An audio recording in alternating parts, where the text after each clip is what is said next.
Welcome everyone to this edition of InfoTouch University Online, where we go in depth into the various features and functions of our point of sale products, Store Manager, and Storekeeper POS.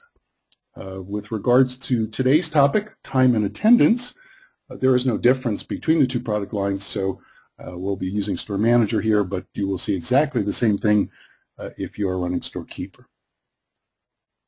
Today we're going to review the basics on how to punch in and punch out, that is the time clock, and from there how to correct mistakes that might have been made. We're also going to review how you can track the performance of your employees automatically based on their use of the time clock and any shift plans that they are assigned to. And then lastly, we'll go over a variety of reports to help you manage the whole time and attendance aspects for your employees. All right, well, let's get started. There are actually two ways to punch the clock here, and it really does not matter which one you use. As you probably noticed, there is a time clock module here, and let's go ahead and go into it. It loads very quickly. And let's say I'm an employee coming in to sign in today. All I do is I touch the clock. I get a list of my employees. It tells you whether they're currently signed in or not, if they are, when they signed in. And all we have to do to either punch in an employee that is not in yet or punch out an employee that is in is to touch their name. So let's say that John Smith comes in. Software thinks that they should go ahead and sign in because they're currently out. We're going to review how you can override that decision, but for right now, let's just take it easy and there we go. And if we look at that list again, John Smith is signed in. The other way that you can go ahead and punch people in and out is through the register. And I suspect this is what the vast majority of our customers do. There are some I know that will have a time clock machine set up in the back office solely for this purpose. But most folks don't and use the register. And again, there's literally no difference between using the register and using the time clock, except the slight differences in the user interface. But what winds up being recorded in the databases and all the tracking that goes on from there is no different. So now I'm going to sign in as employee number 2, who was also signed out at the time. Now, if I'm going to use the register, the software is going to insist that the employee be signed in because they're trying to use the register. They must be in the store, right? So there's actually no need to punch the time clock button down here for signing in, although it won't hurt anything. The software will determine that they're signed out and then ask them to sign in. Now, by the way, employee number 2 has a password, and it's a very good idea for all employees to have a password. The first one I selected, number 1, does not, but if they did, they'd get this kind of screen. And I'll just go ahead and put in the password of 1, 2, 3, 4. By the way, in all of the demos, you're going to find that employee number 1 does not have a password, and employee number 2 does have a password of 1, 2, 3, 4. It's just kind of a standard that makes it easy for you to remember and demonstrate both the employees with and without passwords. So here is Mary Jones. And again, I didn't touch the time clock button. We get the same kind of view of the employee that we got in the time clock. You would get the picture of Mary if you use the time clock as well. Employee number 1 didn't have a picture assigned to him. It is optional, but we'll display if you have it linked to the employee record. So we'll go ahead and sign in Mary Jones, and she's now signed in. All right, it's been a few minutes now, I hope, and we'll find out in a second. And let's say that employee number 1, who we just punched in a little while ago, wants to sign out. So right now, Mary is using the register number 2. By the way, there's a setup option that controls whether you see employee number 2 or Mary Jones.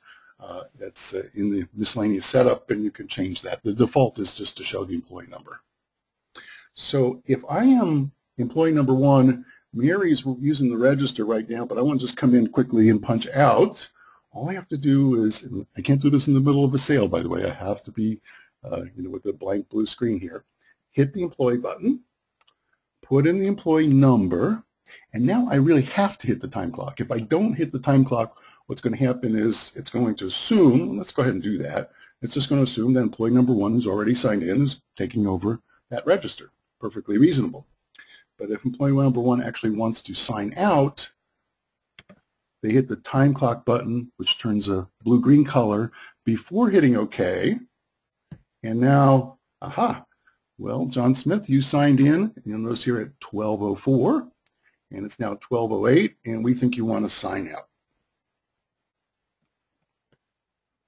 And that's it. So he's now signed out. Well, if he signed out, we don't know who's using the register anymore, so we get back to the employee number prompt to figure out who's going to continue with sales at this register. And let's go ahead and say it's Mary. And this time, it won't ask her to sign in because she's already signed in. So that's the very basics of punching somebody in and punching somebody out. Let's go ahead now and take a look at what happens when somebody makes a mistake. And I'm going to give you 2 different examples here and show you ways that we can go ahead and correct those and actually determine those by using some of the reporting features in the employee module. So let's go back to the main menu here. And I am going to go into the employee module. And you'll notice that there's kind of the usual view, create, modify that you'll see in inventory and in customer module. However, there is no delete employees. There's only a terminate employees because we generally want to keep any time and attendance and compensation records for a terminated employee for the remainder of the year. So terminated employees can't punch the clock, they can't sign in, they don't get compensated, but you do retain history on them until you finish out your year. Another thing that you don't see in any of the modules is what we're going to go into now, and that's called track employees. And it has a number of tabs you can see here. Let's go ahead and bring up employee number 1, who is John Smith, and I could either do it by his last name or piece thereof, or by employee number. Either way, it doesn't matter. And you'll notice the tabs we have here: employee hours, current compensation, compensation overrides, and historical performance. Well, the other tabs, 3 tabs here, have to do with compensation and to some extent with sales history. Today's topic of time and attendance is solely concerned with this first tab of employee hours. So what you will find when you've come in is that there's a field here telling you the beginning of your week. Now, how's that defined? That's a good question too. Let's take a quick look at that. And that's in Setup. Under the Employees tab, Company Background, the start of this week is automatically determined by the system by what you tell us is the first day of your week. So if you want to call Sunday your first day of the week, we would change the start of the week for you automatically. And you'll also see here some information about the payroll, the payroll time periods, or time frames that we support here: weekly, biweekly, monthly, and semi-monthly. You can't have all of those enabled at the same time. For example, you might pay your employee's salary weekly and commission monthly, but for simplicity's sake here, we just have the weekly period turned on. Okay, so back to employees. Now we know why it said the start of the week is the 13th of February, which was last Monday. And we'll notice some other information. There's a date here that will allow us to look at an entire week at a time. And we get a summary of the information for the employee for the day, which might include, by the way, multiple punches, right? You know, I come in the morning, I punch out for lunch, I come in after lunch, I punch out in the evening, maybe I take a break during the day. However many punches there are, the number of hours worked that you did is summarized for you here. The hours over and short, as well as some of these other fields like arrival and departure, are fields that are actually related to tracking employees via a shift plan that they are assigned to. And John Smith is not assigned to a shift plan, so we're not seeing any information here. And we're also, let's go ahead and switch to today. I don't believe I did any of these time and attendance functions earlier in the week, but I did certainly do it today. Oh, and I'm wrong. John Smith is assigned to a time and attendance plan, a shift plan. And you can tell that by the fact that the software has automatically filled in some of these things for us. All right. That being said, I might want to go ahead and punch out Mary. Let's see if she's, let's take a look here for a second. If we go under actions, actually we'll have to close out of this. I want to start with an employee that doesn't have a shift plan, and then we'll get into the effects of a shift plan. So let's see if Mary's on a shift plan here. So we go into modify employee and look in the personal tab, and she's also on a shift plan. And here's Morris Abrams, and he's not. And Nancy Rodriguez isn't, and then Jill Doe is. All right, so let's go ahead and do something with Mary here. Let's go back to the register module, and I'm going to sign in Nancy Rodriguez. I use Mary so often, her name just comes trippingly off the tongue. And now I'm going to go and wait for just a second here. We don't track time and attendance, by the way, any finer than a minute. So if you punch in and out during the same minute, you don't get any credit for it.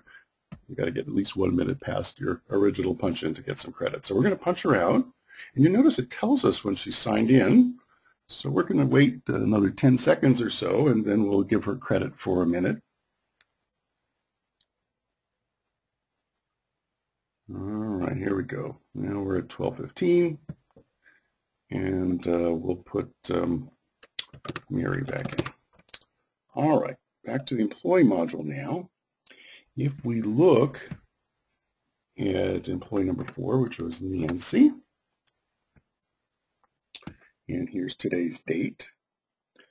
By the way, you can go look at dates in previous and next weeks by hitting these buttons up here. So if I wanted to look at her record from last week, hit previous week. Now we're looking at 2/6 to 2/12.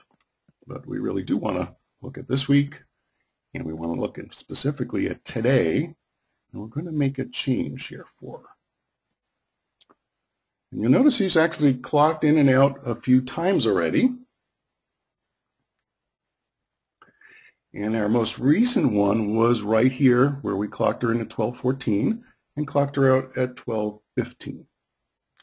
All right, well, let's say that Nancy is a loyal, dedicated, honest employee, and she actually came in this example, it's a little, I've already got some other ones in here from practicing earlier. So let's say, you know, this would probably be a little more plausible if she, like, say, forgot to punch in until 12:14, but she really came in at 10 and she wants to get that extra time in.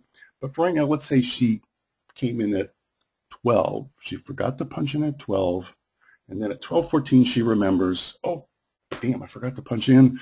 Let me go ahead and do that now. And a minute later or whatever, she signs out.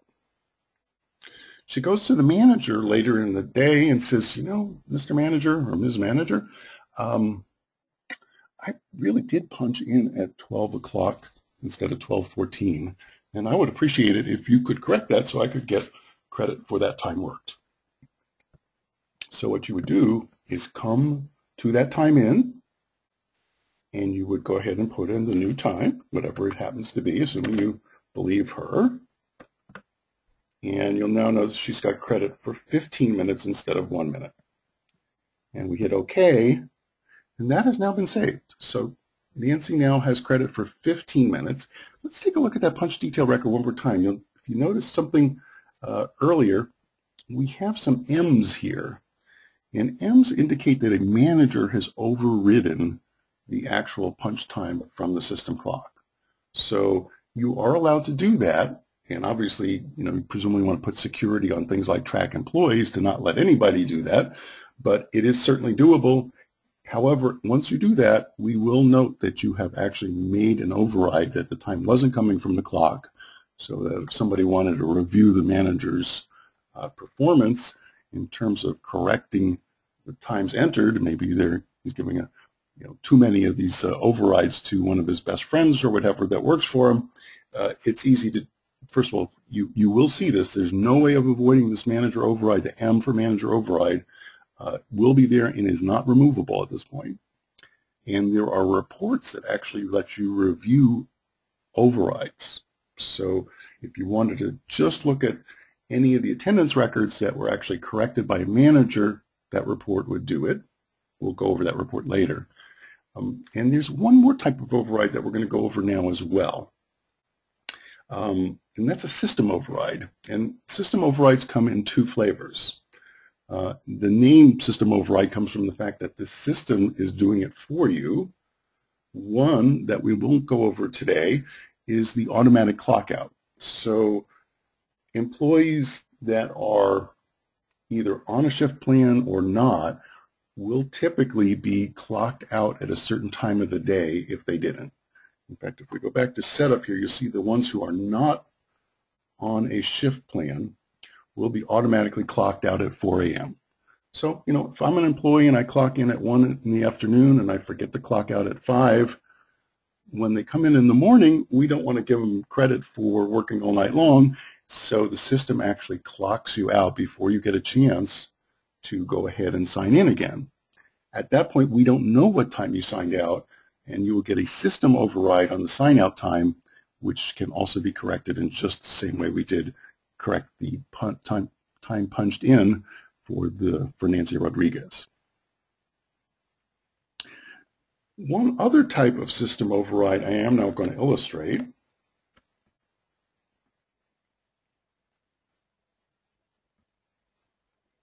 and that is what's called a bad punch. So let's go back to the register, and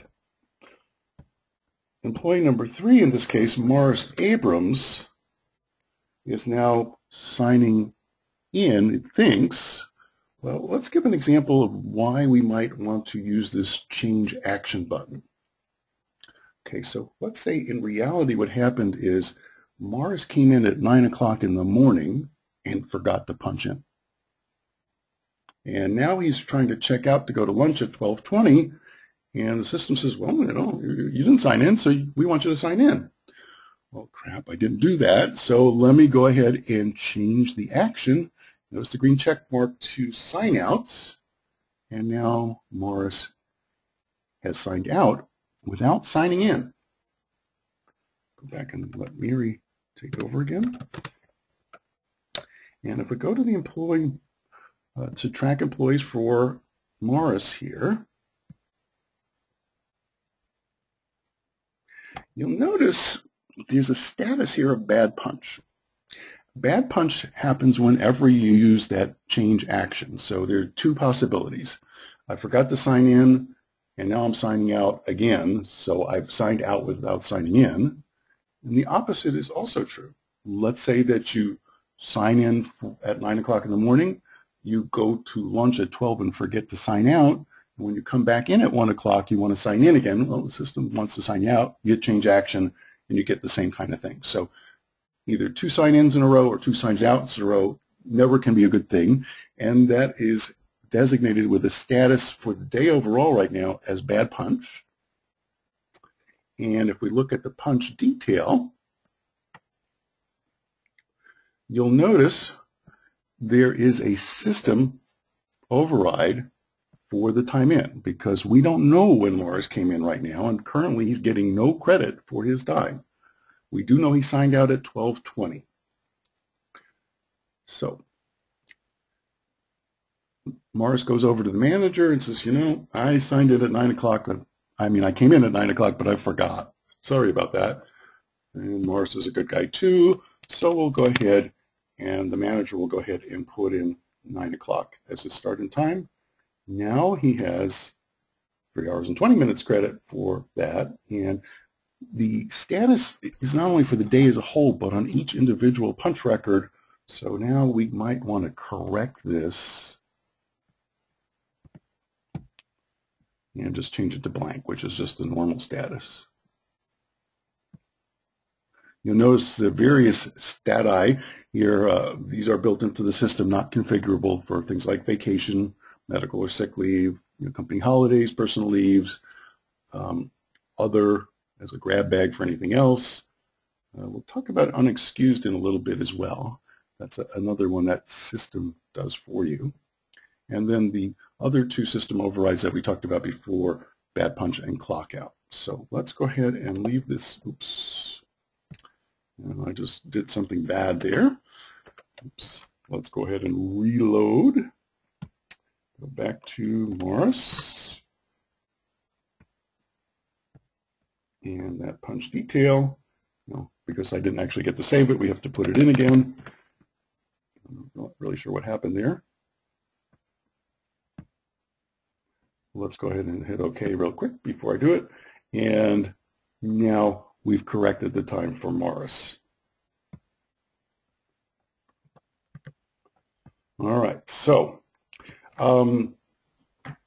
that's two different ways that you might want to correct things. One, the employee made a mistake because they forgot to sign in and then signed in later. And the other is when an employee does a bad punch or the system does a clock out. Obviously, it's a good thing for the manager to go ahead and correct those records based on the time he or she best thinks that the employee really signed out, because we don't know. Okay, next up on our time and attendance hit list here is the ability to track time and attendance punches automatically in the system. And this is totally dedicated and tied to shift plans. So let's go back to setup. And here in the employee module, we have shift plan schedules. And in this case, we have a day shift and a night shift. And you notice most of those employees were assigned to the day shift. And if we look at a shift plan, what we get to do is, and the shift plan is a regular weekly schedule. And this works for most of our customers. For some that need more flexibility, this is just the way it works today. The important things on the shift plans to notice is you get to select which days of the week they're in and which days of the week they're not. So you get a little graphical representation down here. They're not in Sunday, they're not in Saturday, and this is a very plain vanilla shift plan where they work Monday to Friday, 9 to 5. There's a couple other options here that are worth noting. One is to track arrivals and departures. And if you say yes, you get to optionally put in a grace period. Okay, so what am I talking about? Anybody on this day plan is supposed to show up at 9 a.m. Let's say they come in at 9:15. Well, what we'd like to be able to do is have the system automatically note that this employee showed up late today. Or they're supposed to leave at 5 and they left at 4:30. Well, they left early. We will do that for you. In some cases, we don't want to be 100%, totally tight about it, if you would, and that's what the optional grace period is for. So in this case, if John Smith, who is on the day plan, came in at 9:02, he was 2 minutes late, we're not going to bother to, note it in his record, because he's within the grace period. If the grace period was 0, we would note it if he came in at 9:01 or left at 4:59. But if you want to, you can give a little optional buffer for your employees to make sure that they don't get nailed by, really small number of minutes. And it shows up in reports, and those reports are worth reviewing, and you probably don't really want a lot of, 1 minute late nonsense in there to review. The other thing that you see here is the number of hours worked. So if they are supposed to work 9 to 5, that's 8 hours, and the number of hours worked is set to 7. What this means is we're allowing employees to take an hour break during the day. Now, the work hours is not filled in automatically. You do have to do You have to go ahead and put it in there, but once you do, what happens is we will go ahead as you punch in and punch out and figure out how you're doing based on the number of hours we worked. And we briefly saw that earlier on John Smith, and I'm going to go back to that now. So he's number 1, and we're going to look at today's date. So if we look at the punch detail for John, he's worked a total of 4 minutes. Well, he's supposed to work 7 hours. So there's 4 minutes, but he's short 6 hours and 56 minutes right now. Oh, and by the way, let's look at that detail again. He came in at 12 and left at 12:08. Well, he certainly not within the 5-minute grace period of 9 o'clock in the morning, so he arrived late and he's left early. And you might think, well, wait a minute, this is still the middle of the day. Why are you doing this? Well, what happens is every time you punch in and punch out, we're going to update this. So that's the status right now. Let's go ahead and move off of John Smith because we don't want to have the register module trying to update his record while track employees is as well. And I'll come back to the register and we're going to punch John Smith back in.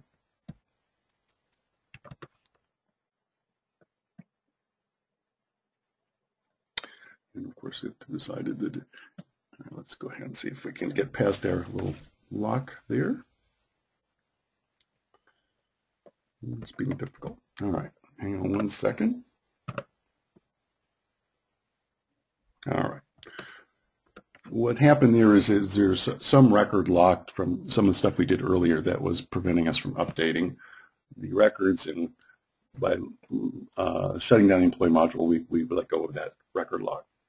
So if we go back to John Smith again for today,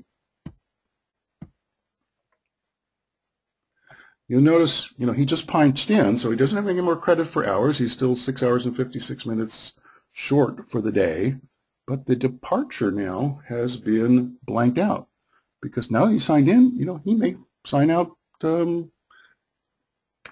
the right time or even later. So we don't know anymore. Now we know he arrived late. There's nothing he can do anymore to say that he didn't arrive late, but he may leave on time. Let's go back again. Let's try and see if I can avoid the record lock this time. And we're going to go and punch John out again. And we got to wait. Yep. All right. We've got a minute in there. That's good enough. All right. So we did avoid the record lock. It's a good idea to close track employees when people are punching in and out, by the way. That's what we saw. So if we go back to the 15th, okay, he's now worked an extra minute. He's now 6 hours and 55 minutes short for the day. And since he's left earlier again, we went and put the departure time back there. So as you go ahead and punch in and punch out, the cumulative number of hours worked will track against the number of hours you're supposed to work during the day, which could be over or short. I mean, you might be a dedicated employee, work 2 hours more than you're supposed to. And the arrival, your first punch of the day will determine whether your arrival is, the choices are on time, early, or late. Blank means you didn't come at all. And the same thing for departure. So you may depart early, you may depart late, which is maybe a good thing or maybe not, depending on overtime considerations, but we will track that for you. One other thing I mentioned, there is a status associated with the day as a whole called unexcused. So what happens, let's say it's Wednesday, and we know John Smith is supposed to come in at 9 and leave at 5. Well, what happens if he doesn't show up at all? Because the number of hours that we are tracking is based on the punches. Well, no punches, no hours, but no thought that we're supposed to do anything. The system has another way to handle that. At the daily closeout, if you have not signed in or out for the day on a day that you were supposed to work, your time and attendance record will be noted as unexcused. So you were supposed to show up, we saw you didn't, we'll note that. And that is a good way also of tracking people who are not doing things. By the way, I misspoke there. I said it was the daily closeout. That's not quite correct, in fact. What it is the day boundary. So this is associated with your shift plan. This is the time of day that we expect that nobody's going to be in, and therefore we can do processing and update all kinds of records and clock out people who forgot to sign out. So at the day boundary, we know none of these people are supposed to be signed in, and we'll go ahead and say, you know, John Smith, that deadbeat, he didn't show up today. We're going to hit him with it unexcused. All right, so those are the kinds of ways that you can go ahead and use shift plans to give you some very valuable information about whether your employees are working as much as they're supposed to, whether they showed up at all, and whether their arrival and departure patterns are acceptable. Lastly, we're going to go over some reports, and these reports provide you with a lot of ways to slice and dice the information that we just saw there. For example, we can report on employees who were unexcused over a date range, or employees who have a bad punch that we need to go and correct, same for clock out. Let's start out with a couple of simple reports though. Hours summary. So as we go ahead and punch in and punch out, we get credit for time, which is put in the attendance records we've been seeing. And we can, like all employee reports, order them by name, number, or the 3 user-definable description fields.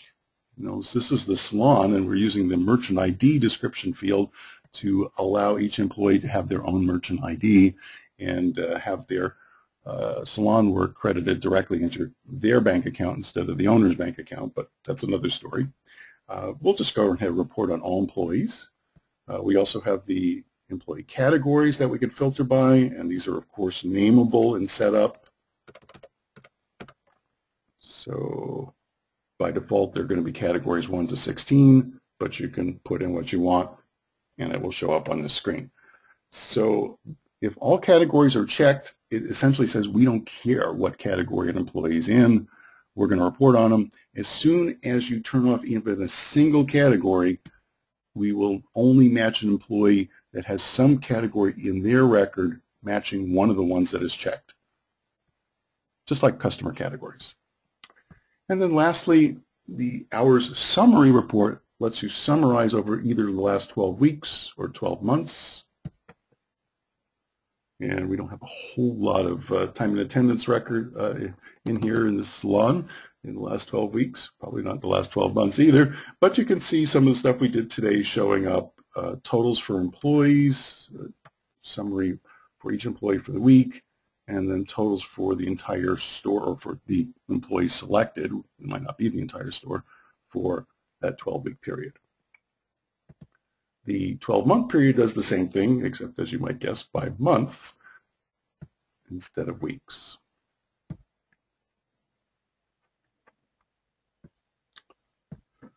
Okay, hours detail. Same kind of selection categories. Now we got a date range. So we want to actually look a little more closely at a range that we select. Let's say I want to look at this week, and it defaults to month to date, but it will remember this date range as we go through subsequent reports. And we can see that Morris worked 3 hours and 20 minutes, and Jill 6 hours and 7 minutes, and Mary none at all, and there's Nancy and there's John. So you get you know, a date selectable range to see who worked what.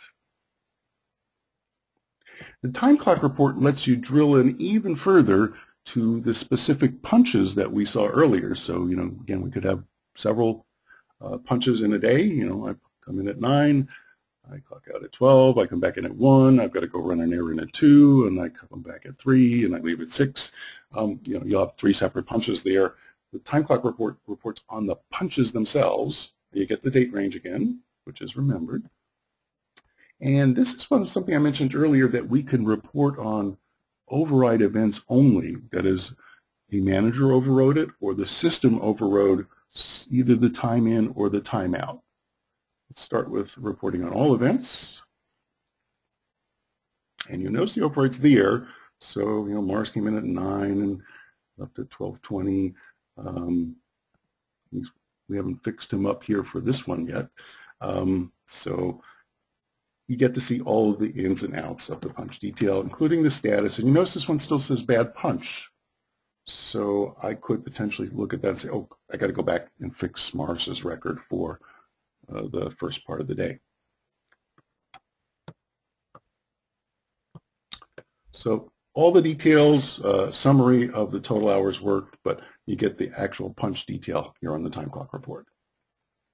If we ran it for overrides only, you'll notice there'd be a lot less now. The only thing we're going to get are things that the system or a manager went in and changed. So we see here for Mars and for Jill that the manager came in and did something. We don't actually remember the original time. We just know that the manager did change it. And here Mars is still set for the bad punch. Lastly, and most usefully, is the attendance report here. And we got the same filtering, but on our dates tab, not only do we have a from to date, but all of those things that we saw that can be tracked by shift plans, you can report on here. It's going to default to everything being set to all. So hours over short, to the employee work less or more than he was supposed to, arrive early or late, leave early or late, then status and comments. So status could be things like bad punch or unexcused.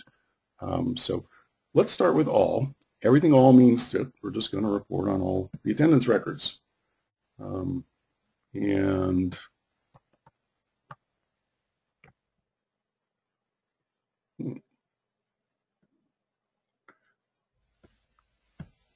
on.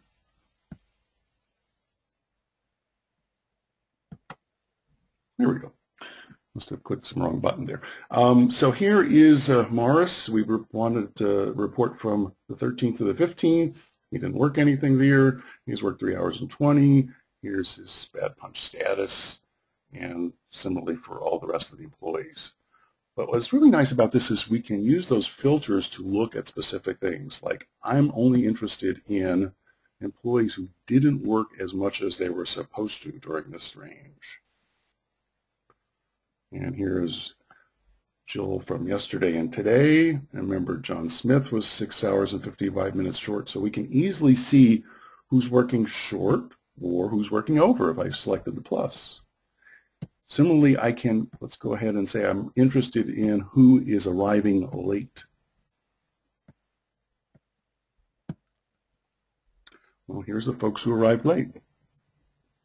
So Mars hasn't arrived late, but Jill has a couple days, and so has Mary. Nancy, no problem, but John has as well. Now you can combine these. You can report on anybody who's arrived late or left early, and that sort of thing is definitely there. And this would be or logic in computer speak. That is, if they either arrived late or they left early, we would show them in this report if you selected multiple filters. One more interesting option here is to go ahead and take a look at the status. I can easily report on anybody who's been clocked out or has a bad punch, or any other actual, besides these things we're talking about today, there are options for scheduling holidays, for scheduling medical or sick leave, and we may want to report on those as well. But if we go ahead on the bad punch side, you'll notice there's Mars with that bad punch that we still have not corrected, and nobody else does have a current bad punch. Now they did actually, we had one in there that we fixed up, and we changed the status on it from bad punch to normal. So that's not showing up, but Mars still had that one open bad punch from the beginning of the day, and that's showing up on the report. So the attendance report is a very useful tool for being able to figure out how your employees are performing compared to shift plans. And that concludes our coverage of time and attendance. Thank you.